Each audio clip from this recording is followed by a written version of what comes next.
Se eu te desse 15 minutos para inverter uma árvore binária agora, você conseguiria resolver essa questão?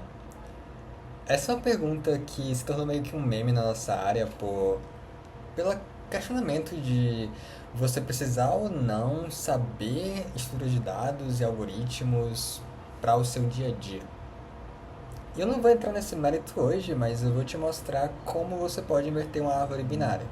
Então, bora ver aqui o enunciado de uma questão no LeetCode sobre inverter uma árvore binária. Em que ele fala aqui, né? Dado uma raiz de uma árvore binária, inverta a árvore e retorne a nova raiz com a árvore invertida. E o que isso significa? Ele dá um exemplo aqui de uma árvore binária e nós temos sub-árvores, né? Que são árvores dentro da árvores. Então, por exemplo, você tem a árvore completa, né? Que é com uma raiz de valor 4, mas você tem sub-árvores nesta árvore. Por exemplo, você tem a sub-árvore de valor 7, com a raiz de valor 7 e com a raiz de valor 2. Então, qual que é o esquema de inverter uma árvore binária? Você vai percorrer esta árvore e você vai inverter as sub-árvores da direita com os ponteiros da esquerda. Então, por exemplo, aqui que tem nessa raiz aqui apontando para a direita, ele vai para a esquerda, que é o que acontece aqui. E aqui que anteriormente estava apontando 9, né, na direita, ele vai para a esquerda. E o 6 que estava na esquerda vai para a direita.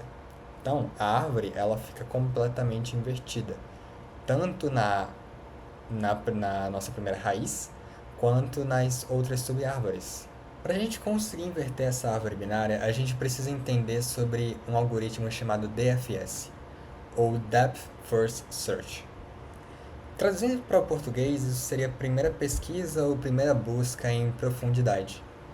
E por que se chama assim? É porque a gente está literalmente indo o mais fundo que a gente puder nessa árvore. E faz perfeito sentido, não? Porque, tipo, para a gente resolver esse problema, a gente precisa ir em cada node. A gente precisa vir aqui e trocar esse lugar aqui com esse daqui. A gente precisa trocar a direita pela esquerda. Aí a gente precisa vir nesse node daqui e trocar a direita pela esquerda. A gente precisa ir nesse node daqui e trocar a direita pela esquerda e sucessivamente para todos os nodes.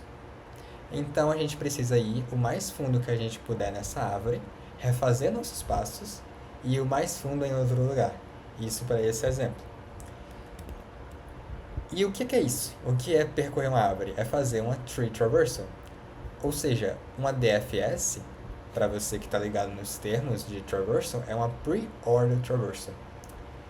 Se você não sabe o que é pre-order traversal, não tem problema, eu te explico.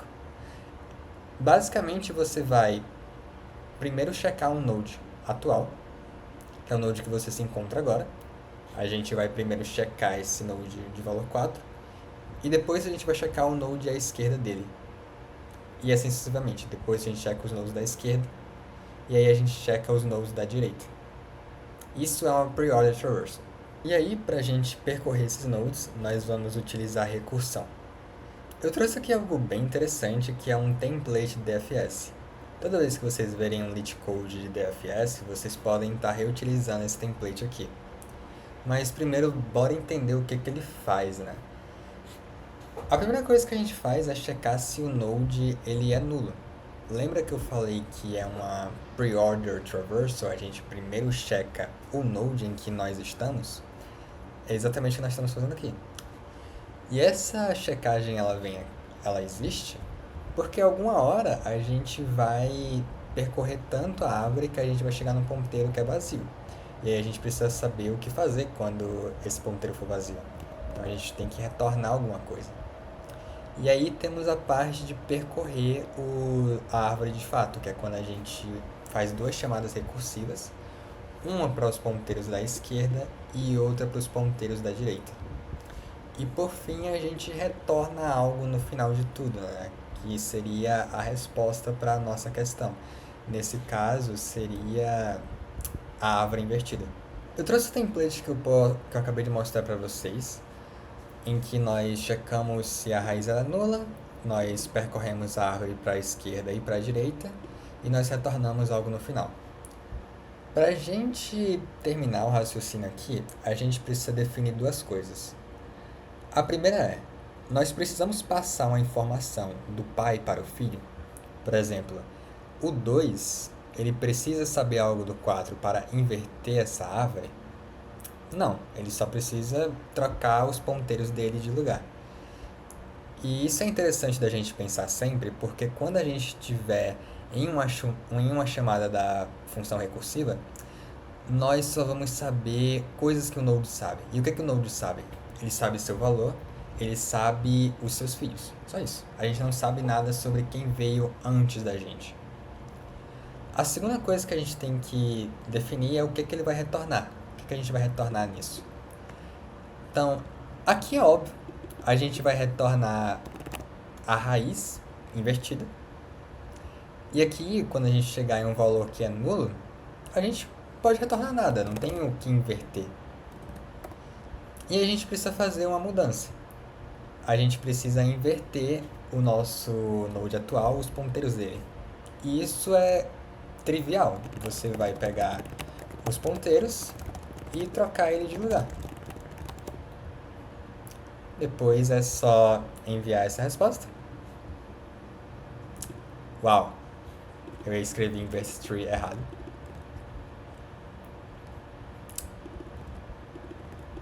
Ah tá, foi mal. Esqueci de colocar o self antes.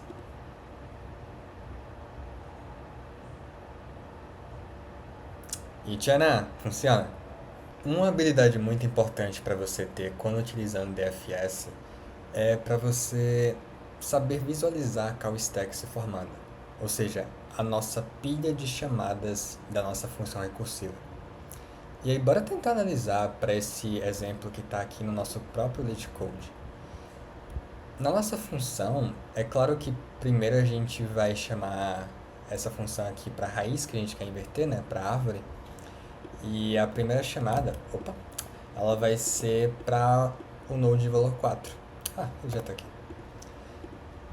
E aí o que ocorre depois disso? A gente segue o fluxo do nosso algoritmo, a gente vai checar se a raiz é nula, nesse caso obviamente não é, e aí a gente vai inverter os ponteiros, a gente vai inverter a subárvore da direita com a da esquerda, ou seja, vamos trocar 7 e 2 de lugar.